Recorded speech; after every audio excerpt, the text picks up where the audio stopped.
5 ദിവസത്തെ ആശുപത്രിവാസവും കഴിഞ്ഞ് ഇന്ന് ഇതാ ഡിസ്ചാർജായി വീട്ടിലേക്ക് പോവാണ് കേട്ടോ. അപ്പനോട് തെറ്റിയിരിക്കുക.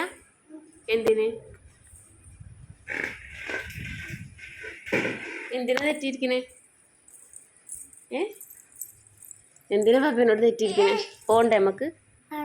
വീട്ടിക്ക് പോണ്ടേ? വീട്ടിക്ക് പോരുന്നില്ലേ? എന്നാ നീക്കി ബാ. ഈ ക്യാനിലിടുന്ന കാര്യം വെച്ചാൽ ബാക്കി എന്തുകൊണ്ട് ഓനും ഇവിടെ ഓക്കെയാണ് കേട്ടോ. അവിടെ ഇല്ല, ഓട്ടോറിക്ഷയിൽ പോകാനാണ്. ആ ക്യാനിൽ ഒഴിവാക്കിയ സന്തോഷത്തിൽ ഇതാ ഹോസ്പിറ്റലിനോട് തന്നെ ടാറ്റയും പറഞ്ഞിട്ട് ഞങ്ങൾ വീട്ടിലേക്ക് പോകാം.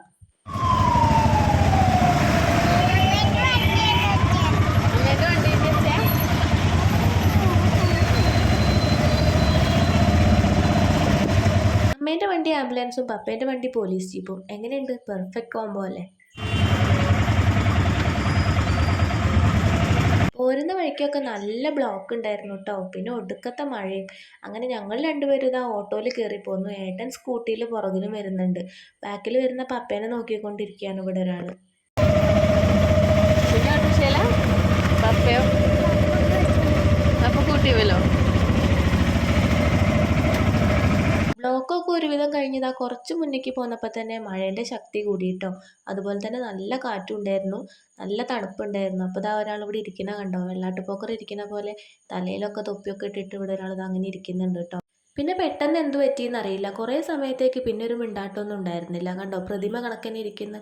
അത് കഴിഞ്ഞൊന്ന് റെഡിയായി വന്നപ്പോഴേക്കും ഇതേ അവൻ്റെ ഇൻഹേലർ എടുത്ത് വെച്ചിട്ട് വലിച്ചുകൊണ്ടിരിക്കുക കേട്ടോ. കുറച്ചുകൂടെ കഴിഞ്ഞപ്പോൾ എൻ്റെ ബാഗിലിരുന്ന വേറെ കുറേ സാധനങ്ങൾ ഓരോന്നായിട്ട് ഇതേ അവൻ പെറുക്കിയെടുക്കാൻ തുടങ്ങി. അങ്ങനെ ഇതാ ഓട്ടോ യാത്രയൊക്കെ കഴിഞ്ഞ് കുറച്ച് കഴിഞ്ഞപ്പോഴേക്കും ഇതാ ഞങ്ങൾ ഞങ്ങളുടെ വീട്ടിലെത്തിയിട്ടോ. വീട്ടിലെത്തിയ പാടെ ആൾ ചെയ്യുന്നത് എന്താണെന്ന് നോക്കിക്കേ.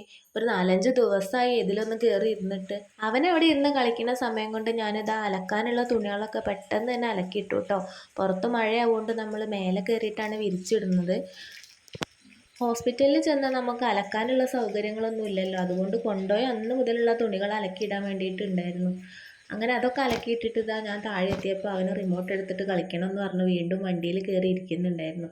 അങ്ങനെ കുറച്ച് സമയം അവൻ്റെ കൂടെ കളിച്ച് മേലൊക്കെ കഴുകി ഞങ്ങളിത് അകത്തേക്ക് കയറി. ഇപ്പോഴും അവൻ്റെ അസുഖം കറക്റ്റ് മാറിയിട്ടൊന്നും ഇല്ല കേട്ടോ. അവന് ചെറിയ രീതിയിൽ ഇപ്പോഴും ചുമയൊക്കെ ഉണ്ട്. അവന് കഫക്കെട്ട് കൂടിയിട്ട് ന്യൂമോണിയ ആയിട്ടുണ്ടായിരുന്നു. അപ്പോൾ അധിക സമയം അവനെങ്ങനെ പുറത്ത് നിർത്താൻ പറ്റില്ല. അവനാണെങ്കിൽ ഇതേ ഒരു 4-5 ദിവസം ഒരു ഹോസ്പിറ്റൽ റൂമിൽ ഇങ്ങനെ പൂട്ടിയിട്ട് പുറത്തിറങ്ങാൻ പറ്റാതെ ശ്വാസം മുട്ടി നിന്നിരുന്ന അവന് പെട്ടെന്ന് പുറത്തിറങ്ങിയപ്പോഴുള്ള സന്തോഷ പ്രകടനമാണ് ഈ കാണുന്നതൊക്കെ. അപ്പോൾ ഇത്രയേ ഉള്ളൂ നമ്മുടെ ഇന്നത്തെ വീഡിയോ. നമ്മുടെ ചാനൽ ആദ്യമായിട്ട് കാണുന്നവരുണ്ടെങ്കിൽ സബ്സ്ക്രൈബ് ചെയ്ത് സപ്പോർട്ട് ചെയ്യാൻ മറക്കല്ലേ.